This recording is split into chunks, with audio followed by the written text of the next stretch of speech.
right, so as, like you heard, my name is Joseph Blackman, and I'm local. I'm a local guy from Pittsburgh, California, born and raised, went off to school in South Dakota. Now I'm back to talk to you about some technology, huh?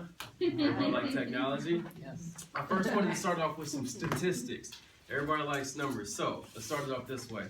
Companies using video enjoy 41% or have 41% more web traffic from search than non-users of video.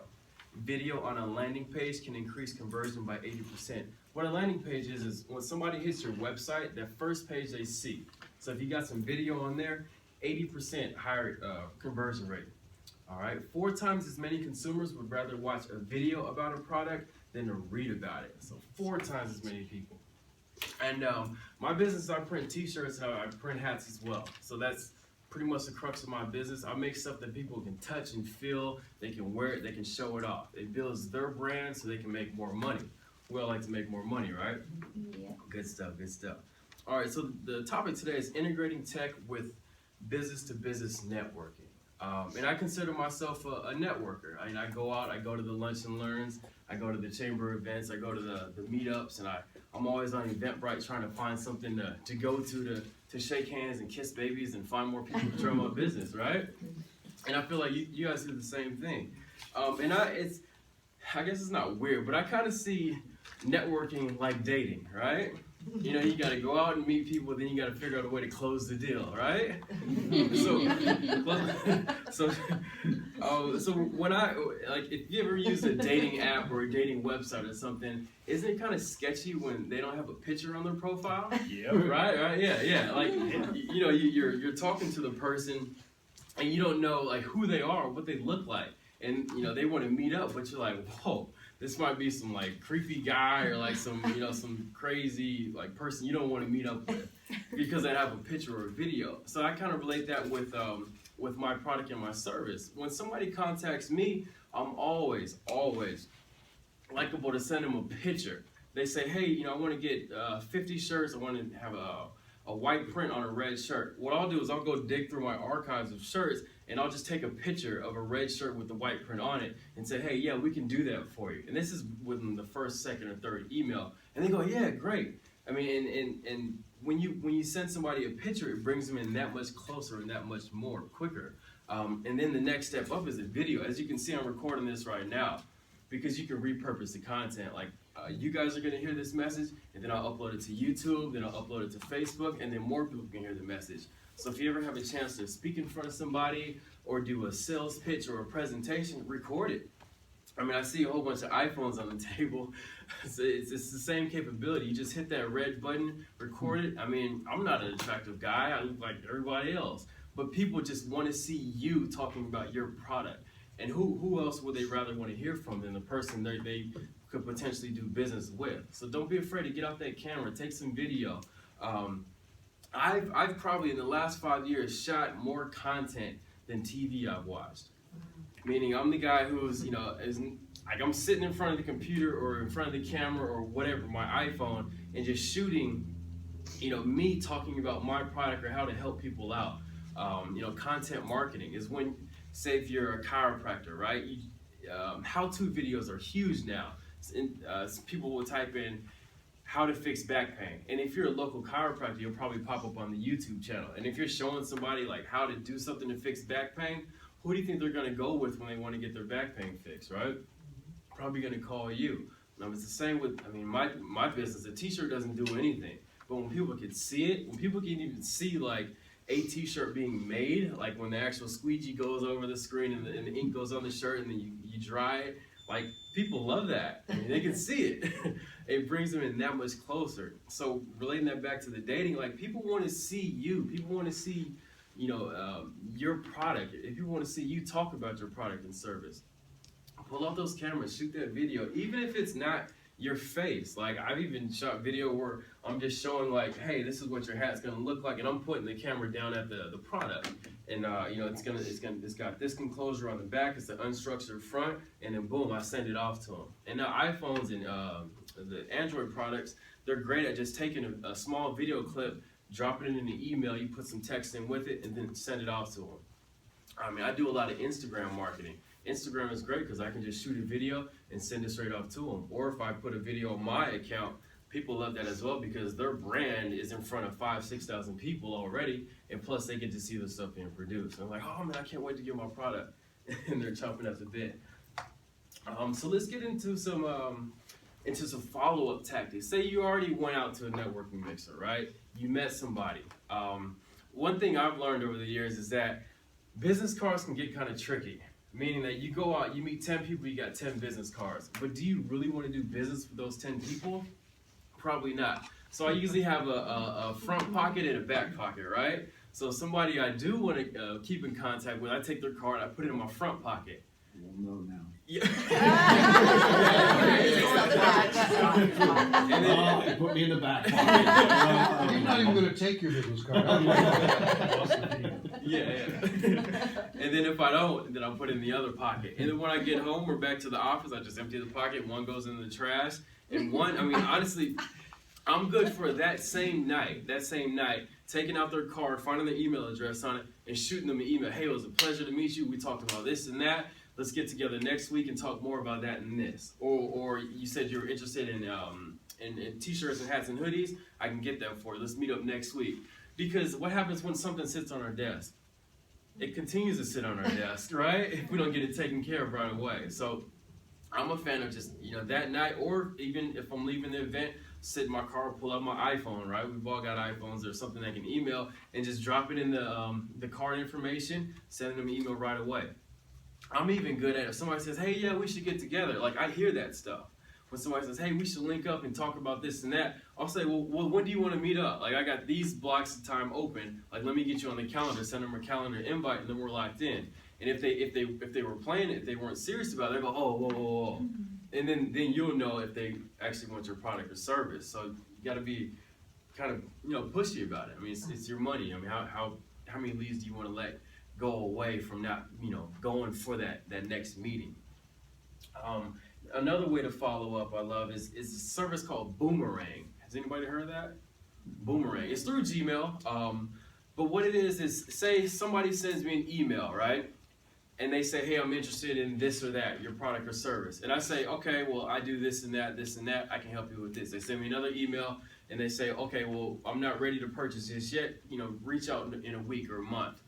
A lot of times, I might not put that on my calendar to reach back out. But what Boomerang does is it allows you to set an email alert for it. That email will come to the top of your inbox and actually look like an unread message. And it'll say, hey, you set it for 6 days. This is the 6 days popping up again. Follow up with this person. I mean, it's thousands of dollars a month that you can capture just by being able to follow up. Because 6 days later, I mean, our lives have probably drastically changed. We're all business owners. We're all solopreneurs. So much could have happened. We might have forgot about that contact or that last email. So it pops up to the top of my inbox. Boom. Okay, let me reach out again, and boom, they're ready to buy. And then Google Forms. Anyone heard of Google Forms? Mm-hmm. Google Forms, for me, it makes it easier for people to spend money with me. And who doesn't want that, right? So it makes it easier for them to give us money. And what I do is I make a form, right? Instead of people having to put in the email, okay, I want this many shirts and this many sizes, this many colorways, I want this logo and this many colorways, I want these hats and these sizes. I just put it on a form. And the form is editable, meaning that they can type in, 20, 40, 60, 10, and 5, instead of having to put that in their own email and type it out their own specific way. Just makes it so much easier. And these are free services. And I just leverage through Google, which is a pretty cool company, and they allow us to take that technology and follow up and get the service done quicker and better for them. And then also in follow-up, after you get their business card, you send them an email. If they don't reply, this has probably happened to a lot of us, right? You send somebody an email, they don't reply to it, right? What I've learned is that you got to kind of switch it up a little bit. I'm good about getting somebody's cell phone number, because a lot of business owners, they have a work phone, they have a cell phone, and they're like 10 times more likely to answer a cell phone than the actual work phone. And then the one thing about the work phone is you can't text it, right? A landline phone, you can't text it. And text is something that we all open. I don't care who you are. Emails, you'll see the subject, I don't want that, I'm gonna delete it. A phone call, if you look at it, the caller ID is some weird number, you probably won't answer it. But texting is, if a 925 number drops in your inbox right now, you're probably going to look at it and say, what is this?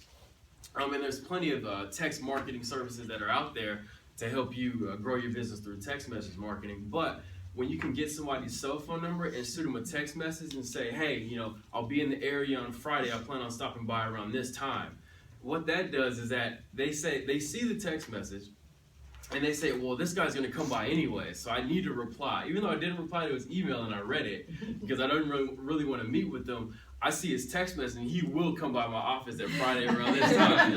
And so it's either think like, what do you want to do? Like, am I going to reply to this guy and say, hey, it's okay, like I don't want your product or service, which is all right for me because it saves me time, which essentially it saves money. Or he'll say, okay, yeah, come by. It's one of those ways of saying like, what are you going to do? What do you want to do? Get some intent out of them. Okay, and then one thing I'm kind of passionate about is wearables, right? Wearables, I bought the Google Glass. Anybody heard of Google Glass? Mm-hmm. It's little funky glasses. Yeah, and they don't work anymore, right? Yeah, they were cool for about 6 months. And spent about $1,500 on them, and they were cool. But the thing was that the market wasn't ready for it. It was a sweet product. I feel like it'll be more valuable to a craft industry than just a regular consumer. Text message will pop in, I can see it. An email will pop in, I can see it. But what I'm really excited about is the new type of watches that are coming out. Because we all pull out our phones, right? But what if we don't have to pull out our phone? We just look at our watch for a message or email alert. I think that's pretty cool.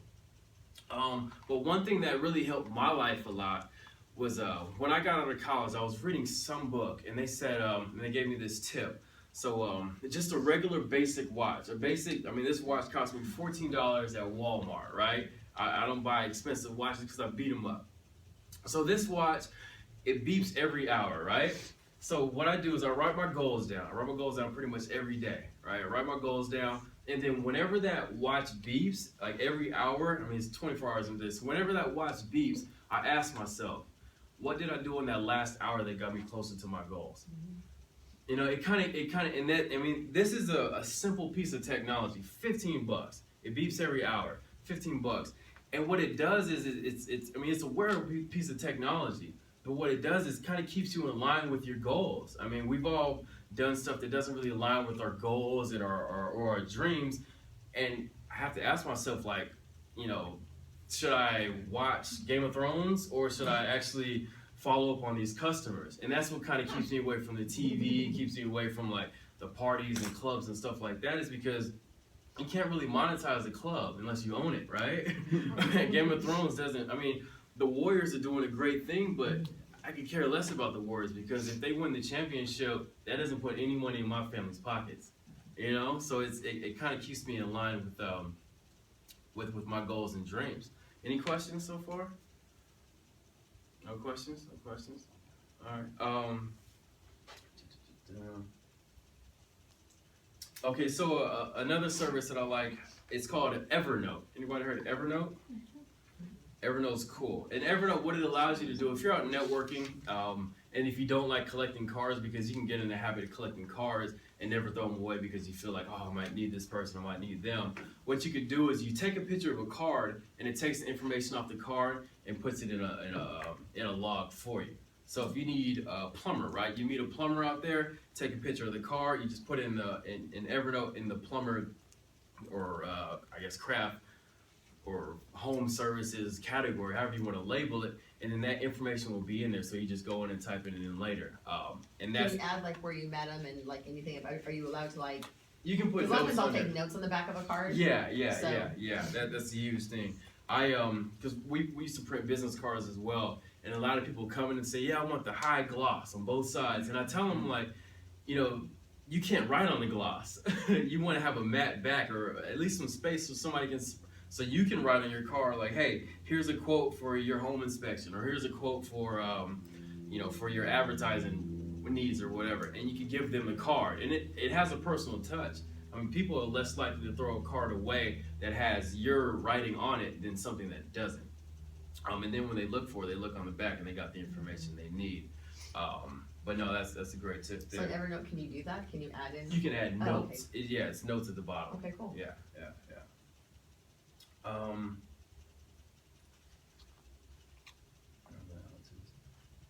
And yeah, I mean, that's pretty much my presentation for today. Any questions? About the follow-ups, Uh-huh. about how many contacts will you meet before you consider it done and move on? I'm kind of a fan of the 3 strikes and you're out rule, but I just wanted to get Yeah, your thoughts. I would say around 6 different ways of following up. Because you can send 2, 3, 5 emails, but what if you have the wrong email? I mean, I'm a fan of, if I meet somebody, I'll go on their LinkedIn and add them on there. Shoot them a message, hey, pleasure to meet you. They don't reply to that, hit them in their email. Go on their LinkedIn or on their business card, call them up. You know, see that, and that's a third form of contact. If their office is close by, drop in on them. So there's plenty of different ways to follow up. And then sometimes I ask myself, how much do I really want it?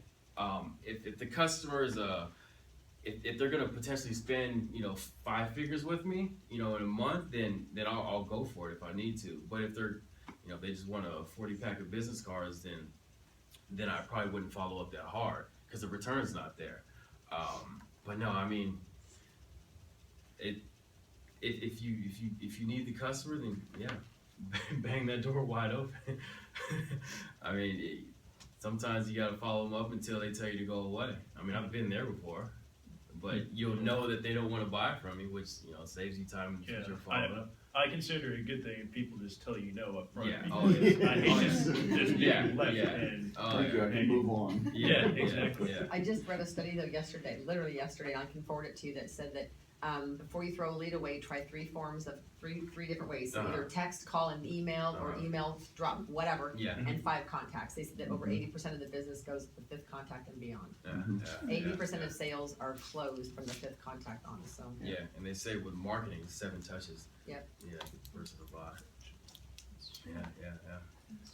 I mean, like the mailers that go out, if I get 1 mailer, I'm probably throwing it away.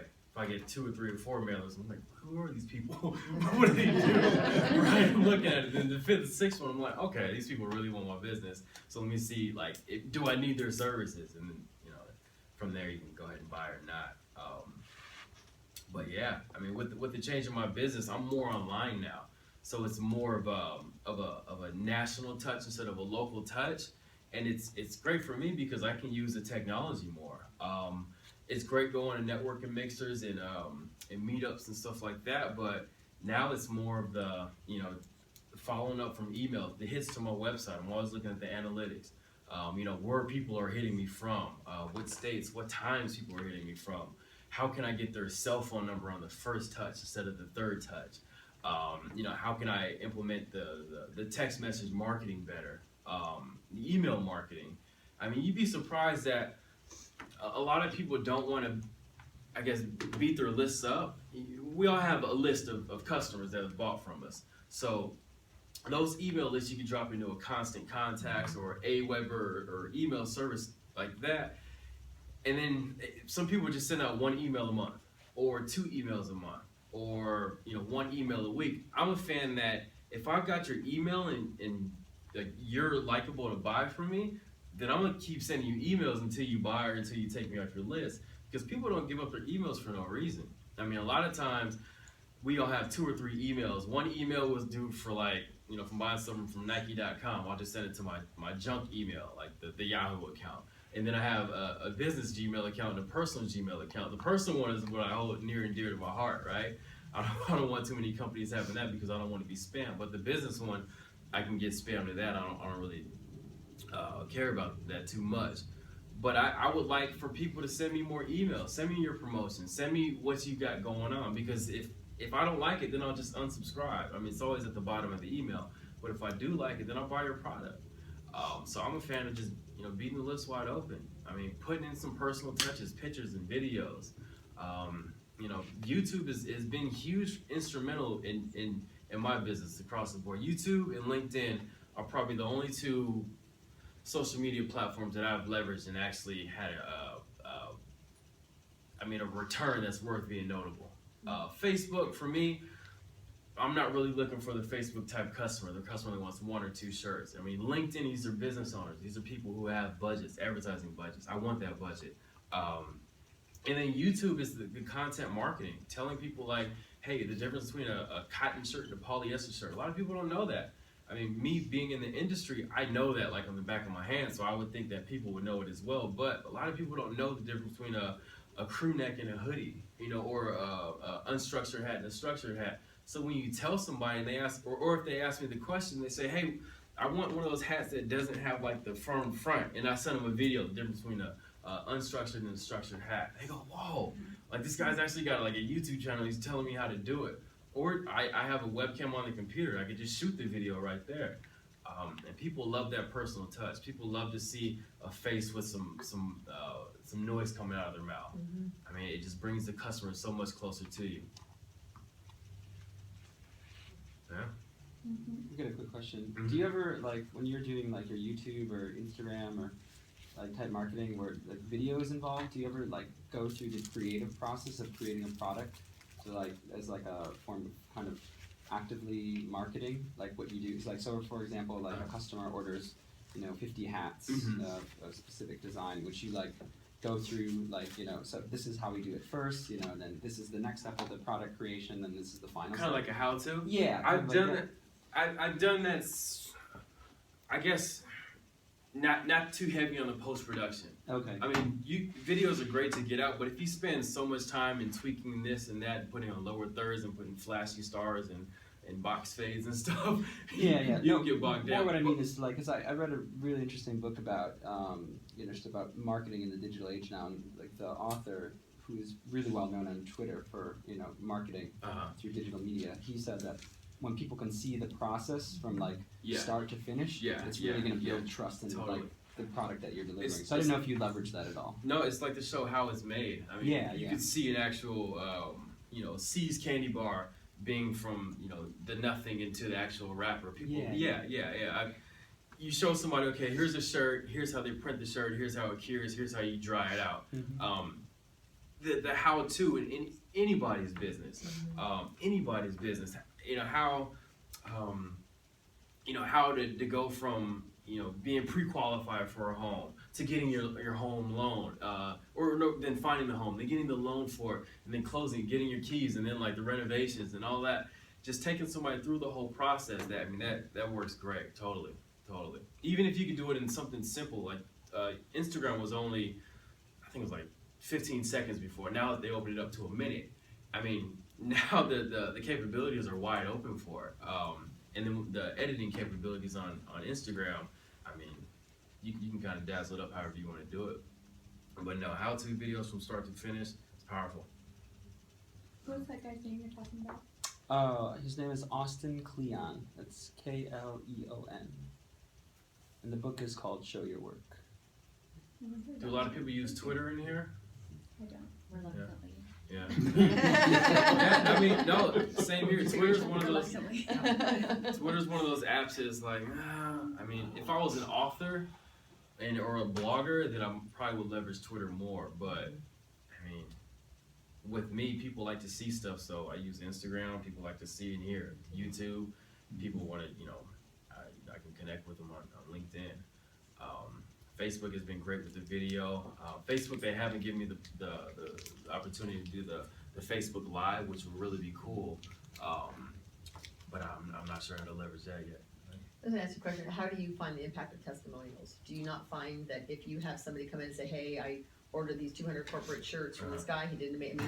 Do you ever do video live as testimonials? I haven't. Because that was in this article I read yesterday. They said that, especially with women, consumers, they would rather have a testimony from a customer than a testimony for your company. So if your company says, oh, well, our customers do this, it has a little weight, but when a customer says, no, I bought this, or I went to this realtor and he did this or she did that, the testimonial has, it said, like 4 times more impact outcome than it's social proof. I mean, when somebody else says that this person is good at what they do, then other people will say, well, okay, then that person's probably good at what they do. Especially for like weight loss, they said like weight loss, exercise, makeup, all of those industries. And people say, yeah, I worked out with this trainer, now look at me and here's my before picture, my body, Powerful, yeah. No, I haven't leveraged it yet. I'd have to figure out a way to keep the workflow smooth enough to implement it. But yeah.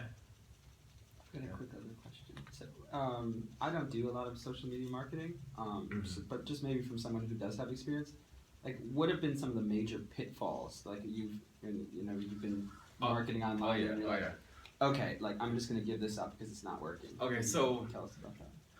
with Instagram, right? My model is Instagram influencer marketing, right? I find somebody with 1 million followers, I pay them X amount of dollars to put my ads on their Instagram. It's worked. But one thing I had to learn was a lot of people can buy Instagram followers, or they might have an Instagram followership that doesn't exist in the U.S.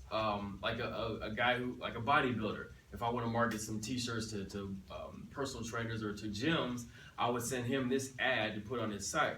But if all of his traffic comes from the UK, like all of his followers are from overseas, then that dollar that I spent is like I'm not wasted, but it's not. I can't get the return because I don't ship overseas. I mean, I got people from London emailing me like, "Hey, I need shirts next week." Like, no, A, I can't get it there, and then B, you're not gonna pay for the freight. Like, it's gonna be way too much. So that was one thing I had to get smart on real quick, because you do that twice, and you're like, "Whoa, there's no return on that. I spent $2,000. Like, that's not gonna. You can't keep doing that." And then with Facebook marketing. Facebook marketing is solid. I like it. You can niche down real nice and deep. But another thing I learned was that if you don't watch it, Facebook will cancel your ad and you won't know about it. So for instance, I had a promo going for the Warriors run. I had a hat going, and then 3 days into the series, or the third series, the Western Conference Finals. They cut the ad. They said it was too much text on the ad, so they stopped it. I'm thinking where's my traffic going? And then I logged in and had to figure out that they cut the ad. They stopped running it. So I'm like, oh well, I missed a whole week of potential revenue. And so yeah, really just staying on top of it. And kind of like with anything, like if you don't keep watering your flower, it's not gonna grow. Or it'll grow funny the way you don't want it to grow. Yeah, but no, those are two personal experiences I had that, online marketing is great. There's 1 billion people on Facebook. There's 1 million people on Instagram, Twitter. But if you don't watch it, if you don't, kind of hold its hand along the way, then you can lose some money doing it. And I'm here to tell you, I lost money doing it, and I made money doing it. So. Are you a one-person operation, or do you have people that work for you? I have 3 employees, yeah. But with the marketing and all that stuff, I do that. Yeah. It would be nice to hire a marketing team, but as of now, I'm still, the way all these changes in social media, you kind of got to keep up with it. It's hard to train for it. I say if you want to hire a marketing team, I'm a marketing consultant. Yeah? I feel like Okay. Quick, Yeah. send them a text. I know, right?